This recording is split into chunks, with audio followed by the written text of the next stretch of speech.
Hello everyone, welcome back to our channel. तो आज के इस वीडियो के अंदर आप सभी को मिलने वाला है इंग्लिश का फुल सिलेबस रिवीजन। एक ही वीडियो में आपका पूरा रिवीजन हो जाएगा। इसके अंदर आप लोगों को लेटर टू एडिटर मिल जाएगा, उसी के साथ में इनफॉर्मल लेटर और रिपोर्टेड स्पीच हो गया, टेंसेस हो गया, मॉडल्स हो गया।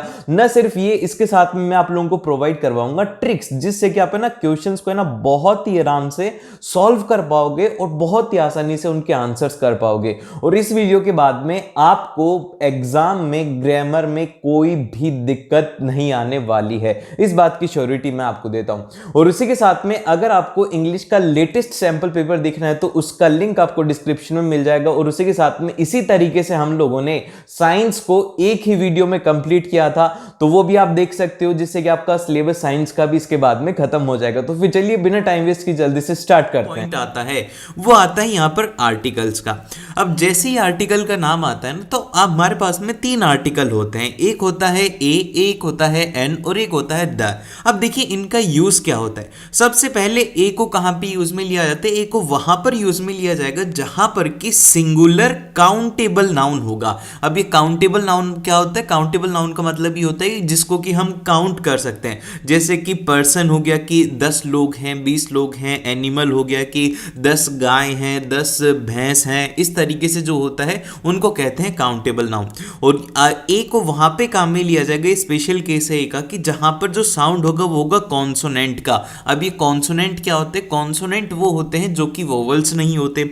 और वोवल्स क्या होते हैं? वोवल्स होते हैं ए ई आई ओ यू। ये यहां पर लिखा हुआ है vowels A E I O you होते हैं। उनके अलावा जितनी भी हैं वो सब कॉन्सोनेंट होते हैं। तो वहां पर हम कौन सा काम में लेंगे आर्टिकल? वो काम में लेंगे ए। देन फिर इसके बाद में यहाँ पे जो नेक्स्ट आएगा वो आएगा एन। अब एन आर्टिकल को कहां पर काम में लिया जाता है? इसको भी सिंगुलर काउंटेबल नाउन के लिए काम में लिया जाएगा, लेकिन इसके लिए स्पेशल कंडीशन ये ऐड हो जाएगी कि वहां पर काम में लिया जाएगा जहां पर कि हमें वोवल साउंड मिलेगा। और वोवल्स हो जाएंगे ए ई आई ओ यू, तो वहां पर हम लोग एन को काम में लेंगे। अब इसके बाद में जो नेक्स्ट आता है आर्टिकल वो आता है द। अब देखिए द क्या होता है? बेसिकली द कोई एक पूरा स्पेसिफिक सिर्फ और सिर्फ वो एक ही है, तो उसको रेफर करने के लिए, एक स्पेसिफिक थिंग को रेफर करने के लिए हम किसको काम में लेते हैं? द को, जो कि आप ये मान सकते हो कि पूरी दुनिया में सिर्फ और सिर्फ एक है। जैसे कि अर्थ, तो अर्थ क्या है? सिर्फ और सिर्फ एक है, तो इसके लिए द लगेगा, इसके आगे एन नहीं लगेगा। इसी तरीके से द स्काई हो गया, द एयर हो गया। उसी तरीके से अगर आप कोई एक बड़ा काम करते हो, जैसे कि फॉर एग्जाम्पल के लिए कि आप बिलियनियर बन जाते हो, ठीक है, आपकी एक कंपनी है, तो आपका नाम क्या हो जाएगा? वो हो जाएगा द आयुष। ठीक है, द आयुष का मतलब ये है कि सिर्फ और सिर्फ एक ऐसा आयुष है जिसने क्या ना अपना पूरा पूरा बिजनेस एम्पायर खड़ा किया है। ठीक है, तो एक स्पेसिफिक थिंग को डिनोट करने के लिए हम किसको यूज में लेते हैं? द को यूज में लेते हैं। कई बार नेम्स के आगे आते हैं, जैसे कि द महात्मा गांधी आ जाता है, फिर उसके बाद में द सुभाष चंद्र बोस आ जाता है। तो ऐसे यहाँ पे आ सकते हैं जो कि स्पेसिफिक थिंग्स होती हैं। देन फिर इसके बाद में जो नेक्स्ट आएगा हमारे पास में वो आएगा प्रीपोजिशन। अब देखिए प्रीपोजिशन में अलग अलग होते हैं। सबसे फर्स्ट जो कंफ्यूजन रहेगा आपको, एक तो रहेगा एट में और इन में। अब ये एट और इन में क्या डिफरेंस होता है? तो देखो एट जो होता है वो बताता है एक प्लेस की कौन सी जगह है। जैसे कि आप बोलोगे कि आई लिव एट, जैसे कि आपका गांव का नाम आ गया, जो स्मॉल टाउन हो गया या फिर स्मॉल विलेजेस हो गए, वहां पे जो काम में लिया जाता है प्रीपोजिशन वो होता है एट। और ये एक डेफिनेट पॉइंट ऑफ टाइम के भी काम में लिया जाता है, जैसे कि रिच एट 10 o'clock। ये यहाँ पर क्या हो गया? एग्जैक्टली टाइम हो गया है कि तुम्हें 10 o'clock के ऊपर यहाँ पे आ जाना है। और फिर उसके बाद में जो इन होता है, इनको हम वहाँ पर काम में लेंगे जहाँ पर कि कंट्री होगी या फिर कोई एक लार्ज टाउन होगा। जैसे कि मुंबई हो गया, अहमदाबाद हो गया, ये क्या है? ये है लार्ज टाउन। और इंडिया हो गया, तो वहाँ पे क्या लेंगे कि आई लिव इन इंडिया। यहाँ पे ये नहीं बोलोगे कि आई लिव एट इंडिया, क्योंकि वो क्या है? कंट्री है। कंट्री के लिए हमेशा इनको काम में लेंगे। और ये डिनोट करता है period of time. Period of time का मतलब ये होता है कि कुछ टाइम, जैसे कि 1 घंटे 2 घंटे की I will rich here in 1 hour 2 hour। तो ये जो होता है ये होता है पीरियड ऑफ टाइम। और ये जो एट है ये डिनोट करता है मतलब कि पॉइंट ऑफ टाइम की, इस पॉइंट के ऊपर वो पहुंच जाएगा। देन फिर इसके बाद में जो नेक्स्ट आता है प्रीपोजिशन वो आता है सिंस। अब देखिए सिंस में बहुत ज़्यादा डाउट होता है, तो सिंस को वहाँ पर यूज़ में लिया जाता है जहाँ पर कि हमें मतलब कि it is use to denote the point of time, कि एक पॉइंट ऑफ टाइम को डिनोट करने के लिए काम में लिया जाता है। जैसे कि लास्ट मंथ हो गया, लास्ट वीक हो गया, लास्ट डे हो गया, तो वहाँ पे हमें क्या लगाना होता है, जैसे कि since last month you are not studying, since last week you have not done your homework, तो वहाँ पे हम लोग सिंस को यूज़ में लेते हैं। और फिर इसके बाद में यहाँ पे आता है फोर को वहाँ पे काम में लिया जाता है जहाँ पर कि एक पीरियड ऑफ टाइम होता है। जैसे कि I have been studying for 6 hours, तो मैं क्या कर रहा हूँ कि मैं 6 घंटे से कंटिन्यू पढ़ रहा हूँ। तो ये क्या हो रहा है, यहाँ पर एक टाइम है कि फिक्स है, कितना टाइम है, ये मिनट्स भी हो सकते हैं, दिन भी हो सकते हैं, लेकिन ये फिक्स है एक पीरियड ऑफ टाइम। तो आप लोग अभी मेरे को कमेंट करके बताओ कि आज आपकी ईमानदारी से आपने कितने घंटे स्टडी करी, 3 घंटे करी, 4 घंटे करी, 5 घंटे करी, जितने भी घंटे करी, ईमानदारी से इसका आंसर देना। अब इसके बाद में जो नेक्स्ट प्रीपोजिशन आता है वो आता है फ्रॉम। अब देखिए फ्रॉम क्या होता है, बेसिकली ये डिनोट करता है कि एक पॉइंट ऑफ टाइम को जो कि फॉलो बाय होता है टू, टिल और अनटिल का। मतलब क्या है, सिंपल सा आप ये समझो कि जहां पर क्या ना एक समय से लेकर के दूसरे समय तक दे दिया जाए, जैसे कि 10 PM to 11 PM will be your lunch break, तो ये जो टाइम है वहां पे हम लेंगे फ्रॉम को काम में। इसका एग्जांपल ये है कि he worked from morning to evening, तो यहां पे हमने क्या काम में लिया, फॉर्म को काम में लिया, क्योंकि इसके अंदर एक टाइम हो रहा है मॉर्निंग से लेकर के इवनिंग तक का। देन फिर इसके बाद में जो नेक्स्ट आएगा वो आएगा टेंसेस। अब देखिए टेंसेस से रिलेटेड बातें हम लोग करेंगे, तो कान खोल करके बातें सुनना, क्योंकि इसमें गलती जो होती हैं बहुत ही ज़्यादा माइनर होती हैं, लेकिन वो पूरा क्वेश्चन गलत करवा देती हैं। तो सबसे फर्स्ट हम बात करते हैं प्रेजेंट टेंस की। प्रेजेंट टेंस की मतलब कि अभी वर्तमान में क्या चल रहा है, तो वर्तमान में उसमें ज़्यादा नहीं जाना, आप ये याद रखिए कि इज का यूज़ कहाँ पे होता है, इज का यूज़ वहाँ पे होता है जहाँ पर कि सिंगुलर होता है, मतलब सिर्फ और सिर्फ एक होता है, वो सिंगुलर होता है। फिर उसके बाद में आर का यूज वहां पे लेंगे जहां पर कि ज्यादा लोग होंगे, प्लूरल के केस में, और जो एम है उसको यूज लेते हैं आई के साथ में।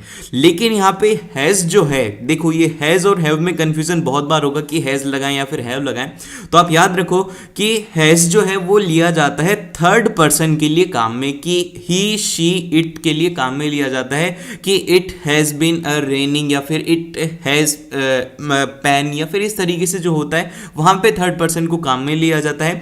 और ये जो है यहाँ पे मैं लिखना भूल गया, ये होता है सिंगुलर नाउन, ठीक है, ये होता है सिंगुलर नाउन के लिए यूज में लिया जाता है। लेकिन जो हमारा हैव का केस थोड़ा डिफरेंट है, इसको वहां पे काम में लिया जाता है जहां पर कि हम लोग काम में लेते हैं आई, वी, यू, जिसके अंदर कि हम फर्स्ट पर्सन की बात करते हैं, वो पैरेलल केस के अंदर हम लोग इसे यूज कर सकते हैं।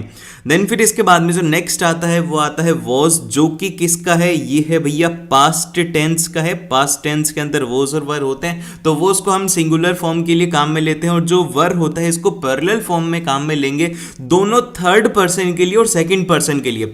अब देखिए थर्ड पर्सन के अंदर हमारे पास में वी, दे, ये सब आ जाएंगे, और जो सेकंड पर्सन है उसमें यू आ जाएगा, तो ये दोनों के लिए काम में लिया जाता है। और वॉज को हम काम में लेंगे सिर्फ और सिर्फ सिंगुलर के लिए। ये अपने दिमाग में क्लियर करो कि वर्ब को प्लूरल में लेंगे, लेकिन इसके अंदर आप लोगों ने इसको सेकंड पर्सन की फॉर्म में भी यूज ले सकते हो।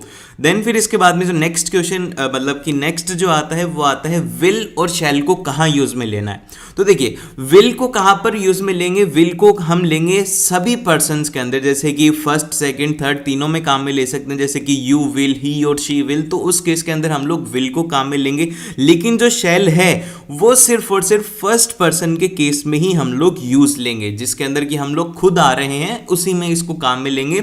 और क्वेश्चंस की अगर मैं बात करूं कि अगर कोई क्वेश्चन पूछा जा रहा है जो कि इंटेरोगेटिव सेंटेंस होता है, उस केस के अंदर क्या होगा कि क्वेश्चन यूज में लेंगे, तो हम लोग क्वेश्चन में shall is used with I we when we make suggestions और ऑफर। जब कभी आप कोई भी सजेशन देते हो या फिर कोई एक ऑफर करते हो कि shall I give make a tea, इस तरीके से अगर आप ऑफर करते हो तो वहां पर हम लोग शैल को काम में लेते हैं, जहां पर कि आप ऑफर दे रहे हो या फिर सजेशन दे सकते हो, यहां पे हम लोग शैल को काम में लेंगे। अब यहां पे जो नोट करके एक बात लिखी हुई है वो ये है, ये आपको थोड़ा याद रखना कि जो परफेक्ट टेंस होता है उसके अंदर हमेशा वर्ब की थर्ड फॉर्म रहेगी, फिर वो चाहे से सिंपल टेंस हो, प्रेजेंट टेंस हो, या फिर पास्ट टेंस हो, या फिर फ्यूचर टेंस हो, उसके अंदर हमेशा ही वर्ब की थर्ड फॉर्म रहेगी। तो आप इससे आइडेंटिफाई कर सकते हो कि कौन सा टेंस है वो। देन फिर इसके बाद में जो नेक्स्ट आता है वो आता है मॉडल्स। अब देखिए मॉडल्स के अंदर हमें बहुत ज़्यादा कंफ्यूजन होता है कि क्या लगाना है, कैसे लगाना है, तो ये कंफ्यूजन इससे दूर हो जाएगा। सबसे फर्स्ट आता है कैन। अब देखिए कैन वहां पर काम में लेना है जहां पर कि एबिलिटी हो और पॉसिबिलिटी हो। जैसे कि एबिलिटी का मतलब है कि I can score 90 in board marks, तो ये क्या हो गया, ये हो गया एबिलिटी। और इसके बाद में पॉसिबिलिटी क्या होती है कि you can score 95 marks by watching this video, तो ये क्या हो गया, ये हो गया एक पॉसिबिलिटी। तो वहां पे हम लोग किसको काम में लेंगे, कैन को काम में लेंगे। और कुड को कहां पर लेंगे, कुड को वहां पे काम में लेंगे जो कि पॉसिबिलिटी होती है पास्ट के अंदर, कि पास्ट में हो सकता था। जैसे कि एग्जांपल के तौर पर यहां पे गिवन है कि I could swim when I was young, कि मैं तैर सकता था जब मैं जवान था। तो यहां पर क्या होगा कि पास्ट में जब हम लोग बात करेंगे तो उस केस के अंदर हम लोग कुड को काम में लेंगे।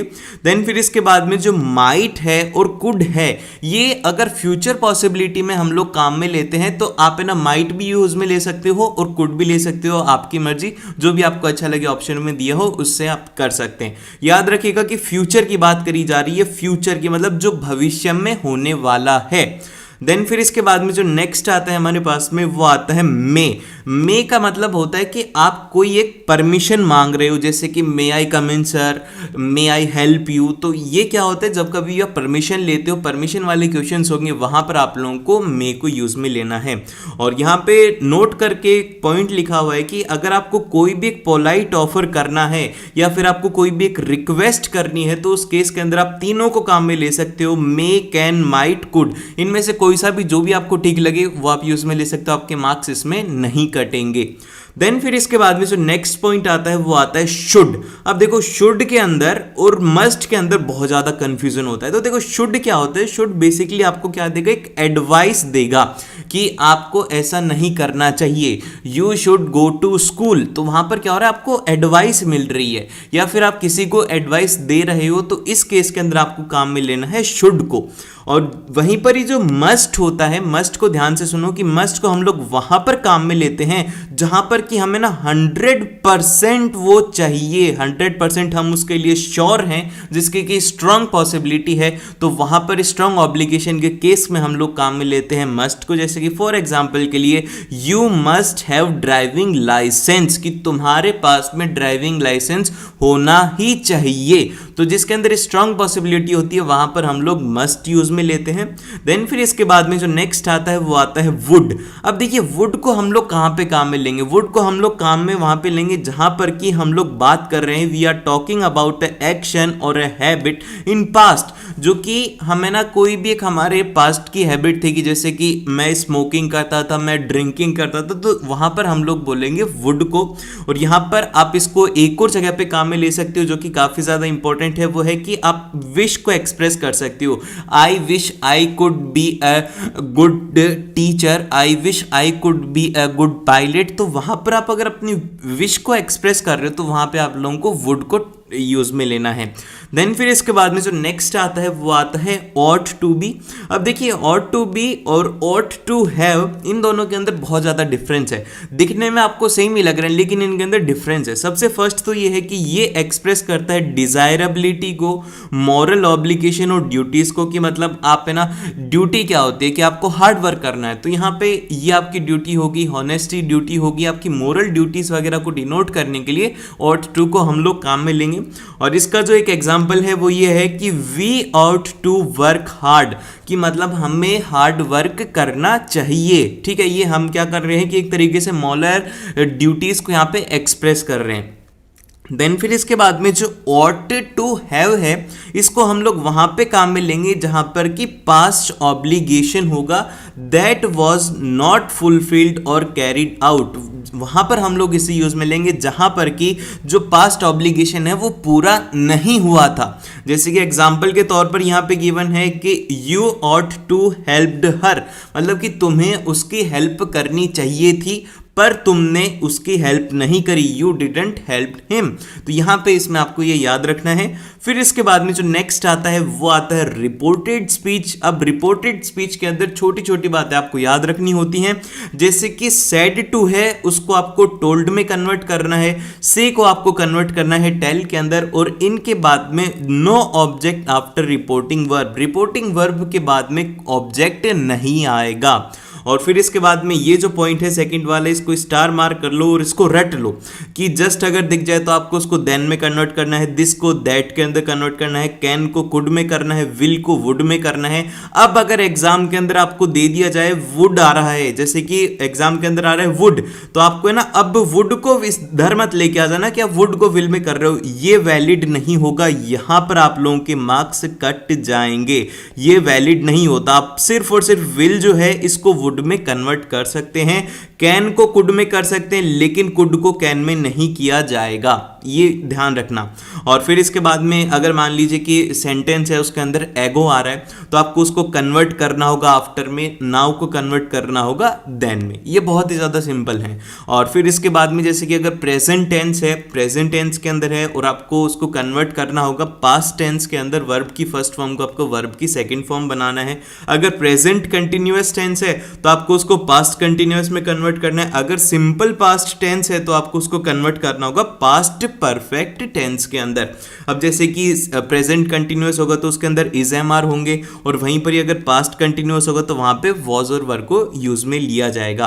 देन फिर इसके बाद में जो नेक्स्ट आता है वो ये है कि पॉइंट नंबर 4 है। पॉइंट नंबर 4 में कहा गया है कि जो मस्ट है, मस्ट कैन बी चेंज्ड, मतलब कि आप चेंज कर सकते हो हैड टू में अगर करना चाहो, और अगर आप एज इट इज छोड़ दोगे तो भी कोई प्रॉब्लम नहीं होगी।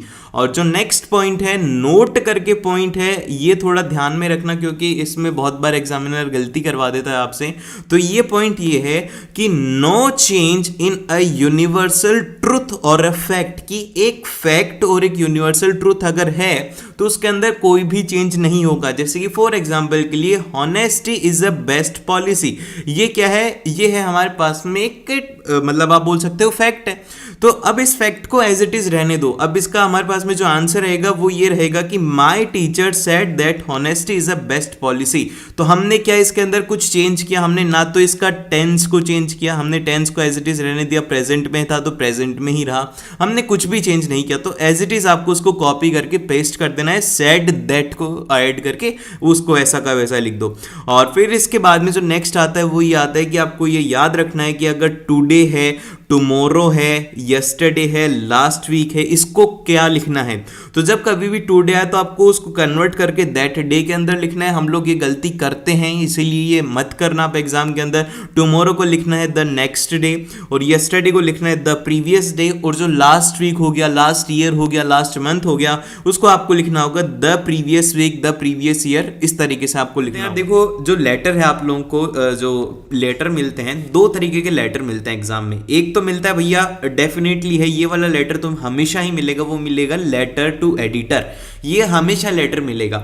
और इसके लिए एक आप लोगों को इसका एक रामबाण तरीका बताता हूं जिससे कि आपके कभी भी एग्जाम में नंबर नहीं कटेंगे। वो ये है कि इस लेटर टू एडिटर के अंदर आपके कभी भी मार्क्स नहीं कटेंगे। बस आपको एक बात ध्यान में रखनी, एक तो इसकी जो ओपनिंग वाली लाइन है वो हम देखेंगे, एक ओपनिंग लाइन इसकी सेम रहती है सभी में, वो कॉपी कर देना है, और एक इसकी क्लोजिंग लाइन, बस वो अच्छे से अगर आप लिख दोगे ना तो आपको है ना फुल इसके अंदर 5 नंबर मिलेंगे।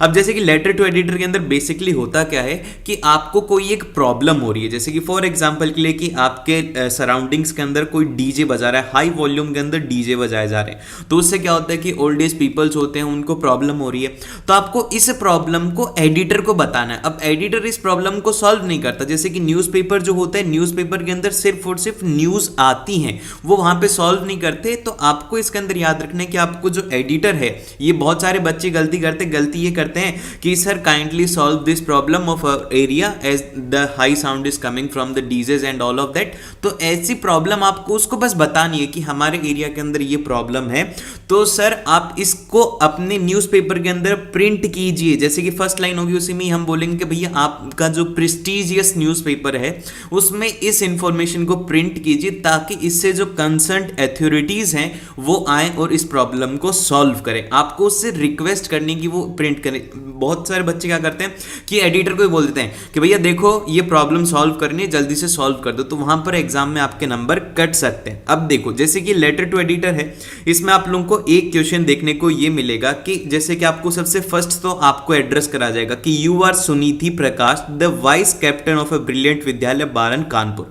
तो ये जो है ना, ये फर्स्ट वाली लाइन के अंदर याद रख लेना कि आपका जो भी नाम है, राम श्याम जो भी है ना, वो नहीं हो आप। अब इस क्वेश्चन के अकॉर्डिंग क्या हो, चाहे से आप लड़की हो या फिर लड़का हो, आप हो सुनिधि प्रकाश, ठीक है, आप हो सुनिधि, चाहे से लड़के हो तो भी आप सुनिधि हो, लड़की हो तो भी सुनिधि हो इस क्वेश्चन के लिए, जो कि एक वाइस कैप्टन है अपने स्कूल का ब्रिलियंट विद्यालय बाबरा और कानपुर में ये है। तो ये पूरा एड्रेस है कि भैया जो सेंडर है उसका एड्रेस है। देन फिर उसके बाद में यहां पर आता है कि you have recently noticed several poster around your school premises a conveying a hazardous message. अब देखो इसमें होता क्या है कि आपके स्कूल के आसपास में आप देखते हो कि यार ऐसे कुछ पोस्टर्स लगे हुए हैं जिनमें कि लिखा हुआ है कि lose weight in just a month. अब जैसे कि ये तो बात करिए कि भैया वेट को है ना एक महीने में घटा देते हैं, और मेरे को एक बात समझ में नहीं आती, उस वेट को गेन करने में भी तो बहुत ज़्यादा टाइम लगा था, एक महीने के अंदर कैसे कम हो जाएगा। और ऐसे ही आप लोगों के साथ में होता है, जैसे कि आप लोग है ना पूरे स्टडी नहीं करते और फिर उसके बाद में लास्ट टाइम पर देखते हो कि यार मेरे एक महीने के अंदर क्या हो जाए, मेरे 90% आ जाए, 95% आ जाए। तो देखो यार ये सब है ना पॉसिबल नहीं होता। अभी से अगर कंटिन्यूस स्टडी करोगे ना तो आपको मिल जाएगा, लेकिन अगर लास्ट के टाइम में देखोगे कि यार मैं 15-20 दिन पढ़ के नंबर ले आऊं, वो देखो थोड़ा सा मुश्किल है। मैं थोड़ा कड़वा बोल रहा हूं लेकिन ये सच्चाई है, ये आपको कोई भी नहीं बताएगा कि है ना ऐसा होता है। सभी बोलेंगे कि बेटा तू ला सकता है, लेकिन फिर उसके बाद में वो आपको क्या करते हैं कि एक झूठी उम्मीद होती है ना वो बांध देते हैं, और जब एक झूठी उम्मीद टूटती है ना तो एक अंदर से ना बहुत ही बुरा गिल्ट होता है यार, बहुत ज्यादा दुख होता है। ये हमें ये यहाँ पे पता है अभी कि हमने अच्छे से स्टडी नहीं कर रखी, लेकिन वहां पर आकर के कोई हमें उम्मीद देता है कि बेटा तू है ना बस 4 घंटे की कंटिन्यू स्टडी कर ले, लास्ट के 30 दिन तेरे को फुल मार्क्स आ जाएंगे। तो देखो यार ये सब बेवकूफ बनाते हैं, तो इन सब के चक्रों में मत आना। अभी से आपको अपनी कंसिस्टेंटली स्टडी अगर 2-2 घंटे भी करोगे ना हर दिन, तो आपको बहुत ही ज्यादा फायदा मिलेगा, ठीक है।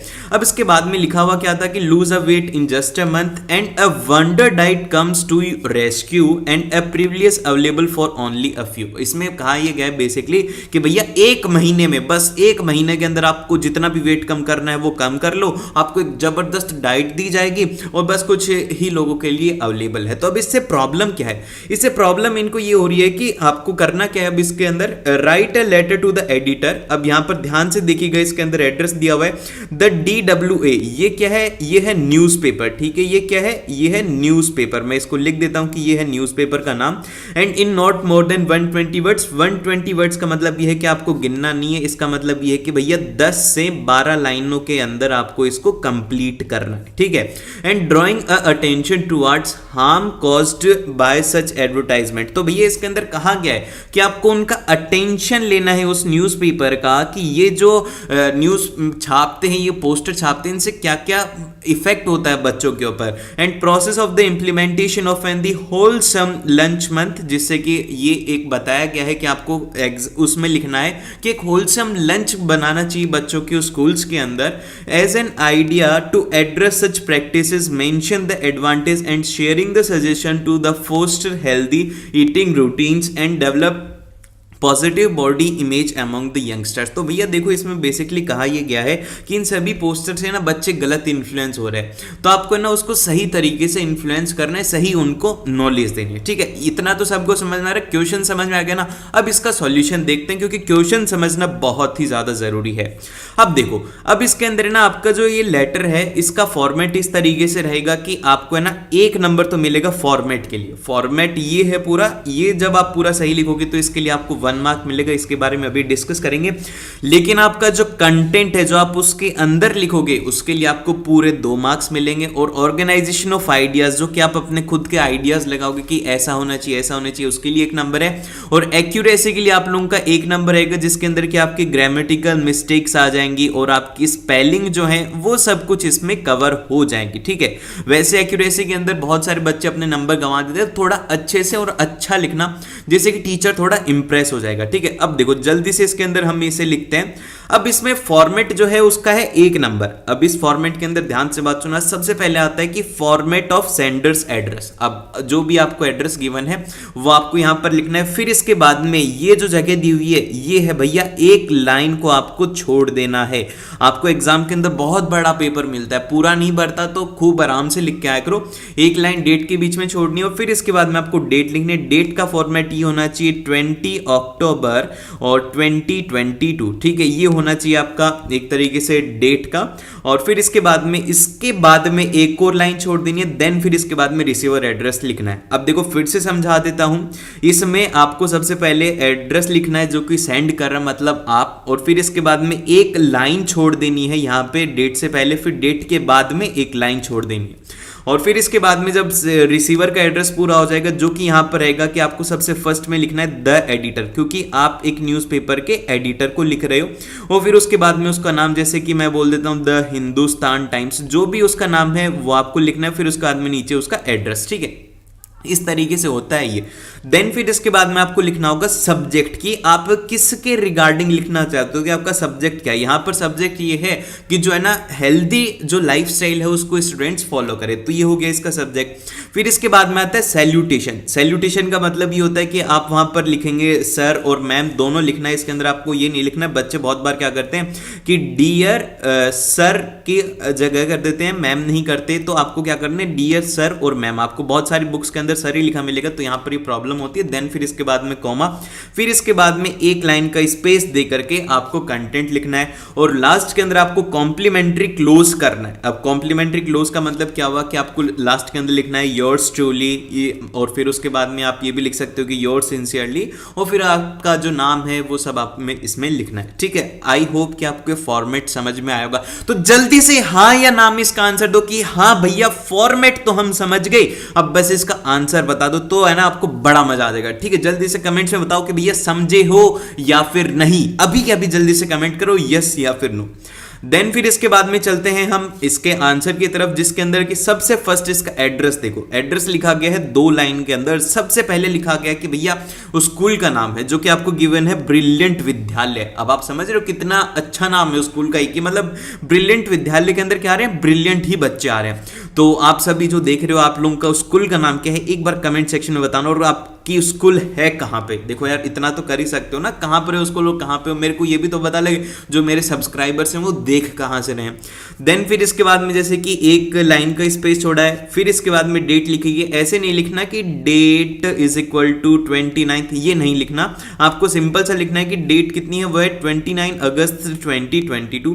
फिर इसके बाद में एक लाइन का स्पेस है द एडिटर, फिर न्यूज़पेपर का नाम और फिर उसका एड्रेस। ये 3 लाइन के अंदर आ गया। ये आपने अभी तक बहुत ही अच्छा करते हुए जा रहे हो। देन फिर इसके बाद में आपको लिखना है कि भैया सब्जेक्ट क्या है। सब्जेक्ट है यहां पर need for promoting the healthy eating routines, कि जो हमारे स्टूडेंट्स हैं उनके अंदर एक हेल्दी ईटिंग की अच्छी हम जगा पाए, कि उनके अंदर एक बहुत ही अच्छी हैबिट लगा पाए, उसके लिए है ये। ठीक है, यहां से पढ़ के समझ में आ रहा है, बहुत ही अच्छा है। फिर इसके बाद में हम लिखते हैं सैल्यूटेशन, जो कि यहां पे डियर सर और मैम, जो कि बहुत ही अच्छा है। हाँ, अब ध्यान से सुनो कि इसकी स्टार्टिंग कैसे होती है। ये होती है this is with the reference to the poster bearing the message of a crash diet being posted around the school premises.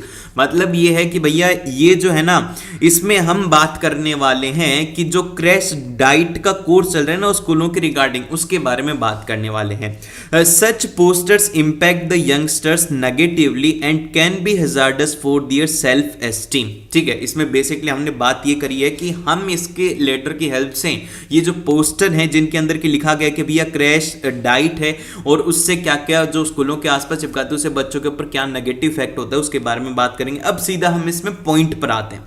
ये लाइन आपको लिख देनी है, ओपनिंग लाइन आप कुछ भी लिख सकते हो, और फिर इसके बाद में आपको ओपनिंग के बाद में लिखना है कि प्रॉब्लम क्या है। अब प्रॉब्लम को समझाओ।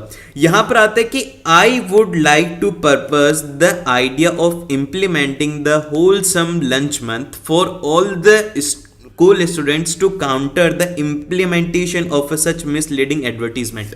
तो भैया इसमें आप कहना ये चाहते हो कि मैं ना यहाँ पर एक नया आइडिया लेके आना हूं। जैसे कि आप मान लो कि आप शार्क टैंक में आए हो, शार्क टैंक के अंदर आप अपना आइडिया तो बता रहे हो, तो उसी तरीके से ये मान लो कि ये जो न्यूज़पेपर वाले हैं ना, इनको आप अपना आइडिया बता रहे हो। तो वही है यहाँ पर कि I would like to purpose the idea of implementing the wholesome lunch month. ठीक है, ये आपने लिख दिया for all the school students to counter the implementation of such misleading advertisement. कि भैया ये सब है ना गलत होता है, इसके ऊपर ज्यादा ध्यान मत दो। This initiative is sure to encourage all the students to bring the nutritious and healthy lunch daily and develop a healthy eating routines। और अभी इससे क्या होगा कि जो स्टूडेंट्स हैं उनके अंदर उनको फायदा ये होगा कि भैया तुम्हें ना स्कूल के अंदर अच्छा लंच लेके आना चाहिए, न्यूट्रिशियस लेके आना चाहिए, हेल्दी लेकर के आना चाहिए। इसका मतलब बी होगा टू इंश्योर। आप ध्यान से सुनना, यहां पर मेरी बात की, यहां पर इसमें लिखा गया टू इंश्योर दैट, कि मतलब आप ये बता रहे हो कि इसको और अच्छा करने के लिए क्या क्या किया जा सकता है। The project gain strength, schools में organises the puppet shows, street plays, TED talks, जो कि न्यूट्रिशिस्ट हैं या फिर जो साइकोलॉजिस्ट हैं उनकी हेल्प से, उनकी हेल्प लेकर के हमें ना स्कूलों में क्या करें, पपेट शोज ऑर्गेनाइज कर देते हैं, या फिर आप लोगों को जो स्ट्रीट प्लेस हैं वो सब कुछ दिखा करके बच्चों को ये बताया जाए कि ये जो डाइट ये बहुत ही ज्यादा हेल्दी होती है।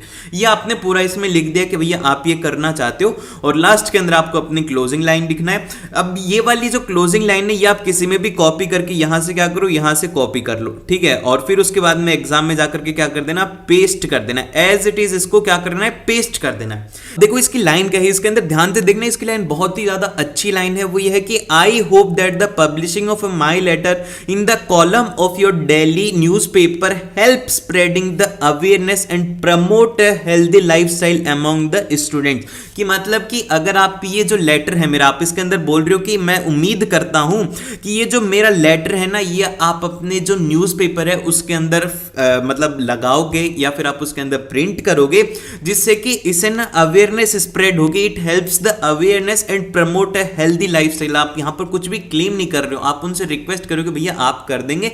फिर लास्ट के अंदर आप एक लाइन छोड़ करके, इससे एक लाइन छोड़ करके योर्स ट्रूली, फिर उससे एक लाइन छोड़ करके आपका नाम और आपको जो डेजिग्नेशन दिया था वो लिखना है। बहुत ही ज्यादा सिंपल। आई होप कि आपको अच्छे से इंग्लिश का रिवीजन हो गया होगा। अगर आपने इस वीडियो को यहां तक देखा है तो मेक श्योर कि आप द एंड जरूर से लिखे, ताकि मेरे को भी पता लग जाए कि आपने इस वीडियो को पूरा देखा है। और अगर आपने लाइक नहीं किया है तो मेक श्योर कि आप इसको लाइक करें, और सब्सक्राइब नहीं किया है तो जल्दी से सब्सक्राइब कर लीजिए, ताकि आपको सभी सब्जेक्ट्स की ऐसी वीडियोस मिलती रहें।